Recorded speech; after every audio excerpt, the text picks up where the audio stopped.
আসসালামু আলাইকুম, কেমন আছেন আপনারা সবাই? আশা করি ভালো আছেন। আমরাও আল্লাহর রহমতে ভালো আছি। সবাইকে জানাই অহনা রায়হান কিচেন ব্লগে আবারও একবার স্বাগতম। তো আজকে একটি রেসিপি নিয়ে চলে আসলাম। এটা হচ্ছে পাকা কলার বড়া। তো একটা টিপস সহ, সিক্রেট টিপস সহ এই কলার বড়াটা আপনাদের সঙ্গে শেয়ার করব। তো চলুন কীভাবে কলার বড়াটা তৈরি করি আপনাদের সঙ্গে শেয়ার করি। এখানে আমি 4টা পাকা কলা নিয়েছি আর 1 কাপ চিনি দিয়ে আগেই মেখে রেখেছিলাম। তো 4টা কলা আর 1 কাপ চিনি। কলাগুলো যেহেতু মিষ্টি ছিল তাই 1 কাপ চিনিতেই আমার হয়ে গেছে। তো আপনাদের কলাগুলো যদি একটু মিষ্টি কম থাকে তাহলে একটু চিনির পরিমাণ বাড়িয়ে কমিয়ে নিতে পারেন। তো আর একটু লবণ মিশিয়ে দিলাম, 1 চিমটি লবণ, যেহেতু মিষ্টি জিনিস একটু লবণ না হলে ভালো লাগে না। আর এখানে দিয়ে দেবো 2 কাপ ময়দা। ময়দা বা আটা যে কোনো কিছুই আপনারা দিতে পারেন। তো এখন ভালো করে এটা মিশিয়ে নেব কলার সাথে, আটাটা বা ময়দা যেটাই আপনারা দেন, কোনো অসুবিধা নেই। এটা খুব ভালো করে মিক্সড করতে হবে। আর একটা নতুন টিপস দেব আপনাদেরকে, যার সাহায্যে কলার বড়াটা অনেক মচমচাও থাকবে আবার নরমও হবে, মানে খেতে খুবই সুস্বাদু লাগে। তো ঘরে কলাও অনেক সময় নষ্ট হয়ে যায়, মজে যায়, বেশি পেকে যায়। তো তখন আপনারা এইগুলার তৈরি করে নিতে পারেন।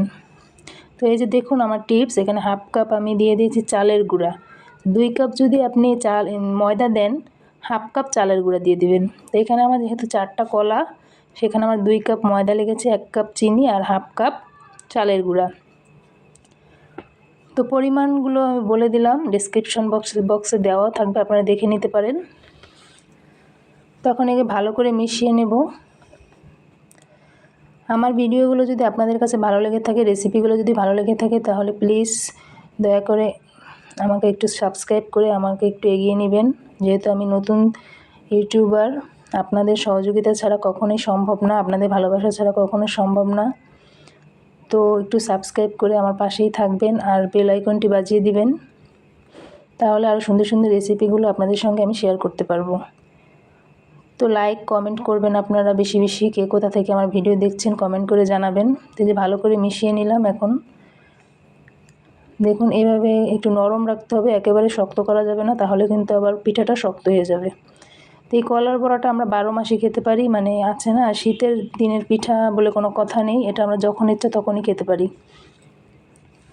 তো এখন কড়াইতে তেল দিয়ে দেব। এখানে আমি লোহার কড়াই ব্যবহার করেছি, আপনারা যে কোনো কড়াই ব্যবহার করতে পারেন। তেলটা গরম হলে তখন আমি পিঠাগুলো ছেড়ে দেব। এখন একটু পিঠা দিয়ে দেখব তেলটা কি গরম হয়েছে কিনা। তো তেলটা আমার গরম হয়ে গেছে, দেখুন বুদবুদ উঠে গেছে তেলের, তখনই বুঝবেন তেলটা গরম হয়ে গেছে। আর তেলের মানে চুলার জালটা হচ্ছে একটু মিডিয়াম আঁচে রাখবেন, ফুল হাইতে রাখলে কিন্তু উপরে থেকে কালো হয়ে যাবে, ভিতরে কাঁচা থাকবে, ভিতরে সেদ্ধ হবে না। তো আমি এক এক করে সব পিঠাগুলো দিয়ে দেব, ছোট ছোট করে দেব, দেখতে সুন্দর লাগবে। তো এই যে এক এক করে সব পিঠাগুলো দিয়ে দেব আমি। আর এই পিঠাটা কিন্তু খেতে খুবই ভালো লাগে। অনেক সময় কলাগুলো বেশি পেকে যায়, তখন ফেলে দেওয়া ছাড়া কোনো উপায় থাকে না, তখন আপনারা কিন্তু এইভাবে কলার পিঠা বানিয়ে খেতে পারেন, খুবই মজাদার। আর এই পিঠাটা সবসময় খাওয়া যায়, শীত আর গরম বলে কথা নেই। খুবই সহজ রেসিপি কিন্তু সুস্বাদু। তো আমার রেসিপিগুলো আপনারা বাসায় ট্রাই করে অবশ্যই কমেন্ট করে জানাবেন কেমন হলো, কেমন লাগলো আপনাদের কাছে।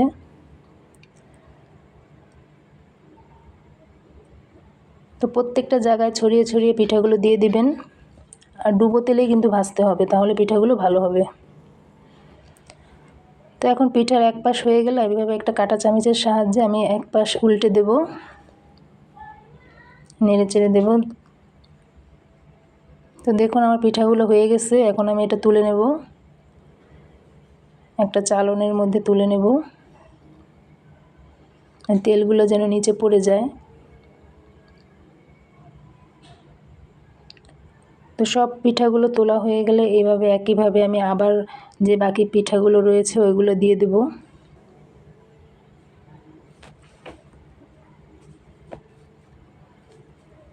দেখুন একইভাবে আবার সব পিঠাগুলো দিয়ে দিবেন।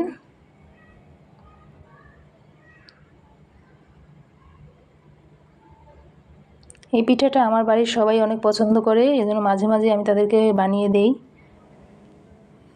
তো এগুলো হয়ে গেল, এগুলো উঠিয়ে নেব একটা বাটিতে সার্ভ করে নিব। তো আমার সবগুলো পিঠা বানানো শেষ। তো কেমন লাগলো আজকে আমার ভিডিওটা অবশ্যই কমেন্ট করে জানাবেন, আর সাবস্ক্রাইব করে পাশে থাকবেন, বেল আইকনটি বাজিয়ে দিবেন। সুন্দর সুন্দর রেসিপি নিয়ে আপনাদের সামনে আবারও আসবো। আজকে তাহলে এই পর্যন্তই। সবাই ভালো থাকবেন, সুস্থ থাকবেন। আল্লাহ হাফেজ।